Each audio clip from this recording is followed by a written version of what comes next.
Students, I am doctor के शर्मा और आज हम BSc part third inorganic chemistry में एचएससीबी यानी फर्स्ट यूनिट का नेक्स्ट पार्ट डिस्कस करेंगे। पिछली वीडियोस में या सेशंस में हमने एचएससीबी कंसेप्ट डिस्कस किया था और उसमें हार्ड एसिड्स और बेस और सॉफ्ट एसिड और बेसिस के बारे में बताया था, उनका क्लासिफिकेशन किया था, उनका बेसिस बताया था। और आज हम इसके आगे इलेक्ट्रोनेगेटिविटी यानी कि विद्युत ऋणता को हार्डनेस और सॉफ्टनेस से कोरिलेट करेंगे। जैसा कि इस हेडलाइन से स्पष्ट है कि हार्डनेस और सॉफ्टनेस जो अम्ल और क्षारों की होती है वो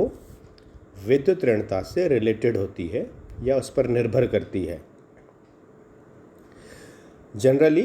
या सामान्यतः हम ये कह सकते हैं कि जो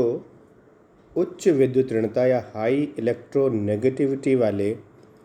जो पदार्थ होंगे वो हार्ड होंगे और जिनमें कि कम विद्युत ऋणता वाले पदार्थ हैं वो कैसे होंगे, सॉफ्ट होंगे। तो the species with high electronegativity are hard and those with low electronegativity are soft। इस स्टेटमेंट की सहायता से हम ये समझा सकते हैं कि CF3 ग्रुप होगा, जो समूह होगा, is considerably harder than the CH3 group. और इसी प्रकार BF3 is harder than BH3, अर्थात यदि 3 F समूह लगे हों तो वो हार्ड हो जाएगा बनस्पत किसके या बजाय किसके, जिसमें कि 3 H समूह लगे हों। ये हम पहले भी डिस्कस कर चुके हैं कि प्रतिस्थापियों का या सब्स्टिट्यूएंट का क्या इफ़ेक्ट पड़ता है हार्डनेस और सॉफ्टनेस पर। यदि मृदु प्रतिस्थापी लगे हों तो पदार्थ मृदु हो जाएगा, मृदु अम्ल हो जाएगा, और अगर हार्ड सब्स्टिट्यूएंट्स लगे हों, कठोर प्रतिस्थापी लगे हों, तो पदार्थ या वो केंद्र हार्ड हो जाएगा। तो यहाँ पर इस रिलेशन को, मतलब इलेक्ट्रोनेगेटिविटी में हार्डनेस और सॉफ्टनेस क्या रोल प्ले करेगी, इसको इस समीकरण की सहायता से आसानी से समझ सकते हैं, जिसमें कि CSF सीजियम फ्लोराइड और लिथियम आयोडाइड दोनों अभिक्रिया करके सीजियम आयोडाइड और लिथियम फ्लोराइड बना रहे हैं। इसमें जैसा कि रिएक्शन में दिखाया गया है, जो प्रोडक्ट्स बनते हैं वो कॉम्बिनेशन होते हैं सॉफ्ट और हार्ड का, जबकि जो रिएक्टेंट्स हैं वो सॉफ्ट हार्ड और हार्ड सॉफ्ट। तो इस अभिक्रिया को ध्यान से देखने पर यह पता चलता है कि ये अभिक्रिया एक्सोथर्मिक है, ऊष्माक्षेपी है। तो इस अभिक्रिया को हम ये इस तरह से समझा सकते हैं कि कोई भी जो रिएक्शन चलेगी वो फॉरवर्ड डायरेक्शन में चलेगी, तो उसमें the enthalpies of atomization of the reactants and products of above mentioned reactions वो इस तरह से दिखाई है। और इसमें जो एंथैल्पी ऑफ एटोमाइजेशन है वो CSF की 501, LiI की 347 और सीजियम आयोडाइड की 335 और लिथियम फ्लोराइड की 573 हैं। यहाँ ये जानना बड़ा इंटरेस्टिंग है कि LiF मतलब लिथियम फ्लोराइड, जो कि हार्ड कॉम्बिनेशन से है, मतलब लिथियम भी हार्ड है और फ्लोराइड भी हार्ड है। तो ये जो रिएक्शन है वो लिथियम फ्लोराइड के हार्ड कॉम्बिनेशन से बने होने से गवर्न होती है और इसीलिए एक्सोथर्मिक होती है, क्योंकि जो driving force of the reaction है इज़ द हार्ड इंटरेक्शन, अर्थात हार्ड के कॉम्बिनेशन से बना हुआ पदार्थ ज़्यादा स्थायी होगा और इसी कारण से यह अभिक्रिया एक्सोथर्मिक भी होती है और राइट डायरेक्शन में चलती है। तो इस प्रकार हम HSAB से इस रिएक्शन में प्रोडक्ट्स को बनना समझा सकते हैं और इस प्रकार इलेक्ट्रोनेगेटिविटी को हार्डनेस अर्थात कठोरता और मृदुता से समझा सकते हैं। फिर से बता दें या फिर से सुन लीजिए कि जो उच्च विद्युत ऋणता वाला केंद्र होगा या स्पीशीज़ होंगी वो कठोर होंगी और जो निम्न विद्युत ऋणता वाली स्पीशीज़ होंगी वो सॉफ्ट होंगी। और इस पूरी रिएक्शन से ये पता चलता है कि जो लिथियम फ्लोराइड बन रहा है, जो कि हार्ड इंटरेक्शन से बन रहा है, उसकी जो एंथैल्पी ऑफ एटोमाइजेशन है वो सबसे ज़्यादा है और इसी वजह से ये रिएक्शन एक्सोथर्मिक है और फॉरवर्ड डायरेक्शन में चलती है, अर्थात बने हुए जो प्रोडक्ट्स हैं वो स्थायी होते हैं। इसके बाद हम इस यूनिट के आखिरी चरण में स्टेप में हम एप्लीकेशंस ऑफ HSAB कंसेप्ट पढ़ेंगे, अर्थात हम प्रैक्टिकल फॉर्म में या समझने के फॉर्म में HSAB कंसेप्ट को किस तरह से समझ सकते हैं। इस एप्लीकेशंस ऑफ HSAB कंसेप्ट के बाद में हम एक समरी डिस्कस करेंगे जिसमें कि हम पूरी यूनिट की समरी बताएंगे और उसमें ये बताएंगे कि किस तरह से इस HSAB के जो यूनिट को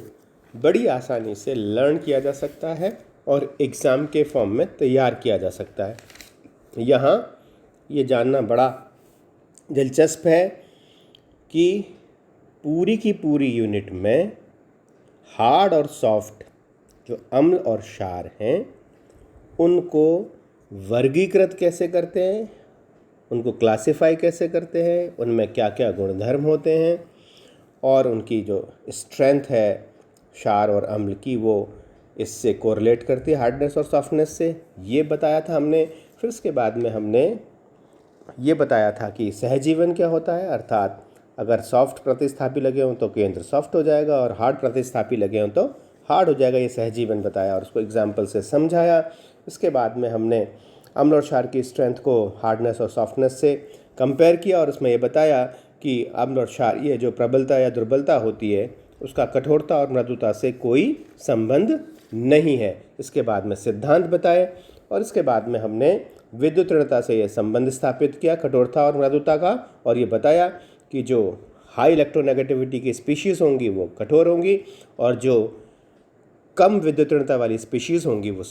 मृदु होंगी या सॉफ्ट होंगी। और लास्ट बट नॉट लीस्ट हम आखिर में ये डिस्कस कर रहे हैं कि एप्लीकेशंस ऑफ HSAB कंसेप्ट क्या हैं और इस तरह से हम और आसानी से और अच्छी तरह से हम HSAB कंसेप्ट को समझ सकते हैं। तो सबसे पहले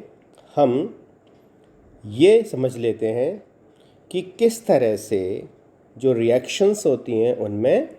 स्थायी यौगिकों का निर्माण होता है। तो सबसे पहले ये जो कंसेप्ट है वो Ag2- आयन की जो स्टेबिलिटी है उसको एक्सप्लेन कर सकता है, जबकि AgF2- आयन नहीं बनता है या अस्थायी होता है, क्योंकि जैसा कि रिएक्शन में दिख रहा है जब सॉफ्ट इंटरेक्शन होता है तो आपको ने पिछले सेशंस में अच्छे से पढ़ा था कि अगर सॉफ्ट इंटरेक्शन होगा तो पदार्थ स्टेबल, हमने शुरू में ही कहा था पदार्थ स्टेबल होगा। तो इस तरह से AgI सॉफ्ट है, I- भी सॉफ्ट है और इस तरह से जो रिजल्टेंट प्रोडक्ट है Ag2- ये भी सॉफ्ट का इंटरेक्शन होगा और स्टेबल होगा। और अगर AgF+F- अर्थात एक सॉफ्ट एक हार्ड है तो बनने वाला उत्पाद या जो प्रोडक्ट होगा वो अनस्टेबल होगा, क्योंकि ये सॉफ्ट और हार्ड का कॉम्बिनेशन है। तो अगर एग्ज़ाम में सवाल आता है कारण समझाइए कि AgI2 माइनस तो स्थाई है जबकि AgF2 माइनस अस्थाई है, तो आपका उत्तर होना चाहिए कि AgI2 माइनस सॉफ्ट इंटरेक्शन से बनता है तो स्थाई होगा, जबकि AgF2 माइनस सॉफ्ट और हार्ड के कॉम्बिनेशन से बनता है, इसलिए ये अस्थाई होगा। दूसरी जो रिएक्शन है जो कि हमने ऊपर भी पढ़ी थी कि सॉफ्ट हार्ड और हार्ड सॉफ्ट अर्थात सीजियम फ्लोराइड और लिथियम आयोडाइड के रिएक्शन होती है, तो जो रिएक्शन है वो एक्सोथर्मिक होती है और फॉरवर्ड डायरेक्शन में चलती है। लिथियम फ्लोराइड और सीजियम आयोडाइड बनता है और ये दोनों की दोनों हार्ड और सॉफ्ट के कॉम्बिनेशन होते हैं। तो इस तरह से इस अभिक्रिया को भी हम सॉफ्ट और हार्ड स्पीशीज़ के इंटरेक्शन से या कॉम्बिनेशन से समझ सकते हैं। तीसरी जो रिएक्शन है या तीसरा जो एक्सप्लेनेशन है उसमें यह है कि कोई भी जब कॉम्प्लेक्स आयन बनेगा और अगर उसमें लिगेंड्स अगर सॉफ्ट होंगे तो वो मोर स्टेबल होगा या हार्ड होंगे तो मोर स्टेबल होंगे, और अगर सॉफ्ट हार्ड का कॉम्बिनेशन होगा तो वो लेस स्टेबल होंगे। तो इस तरह से आपको दिख रहा है कि मोर स्टेबल जो कॉम्प्लेक्स आयन है वो कौन से हैं और लेस स्टेबल जो कॉम्प्लेक्स आयन कौन से हैं। इसमें ये बता दें कि साइनाइड आयन तो यहाँ पर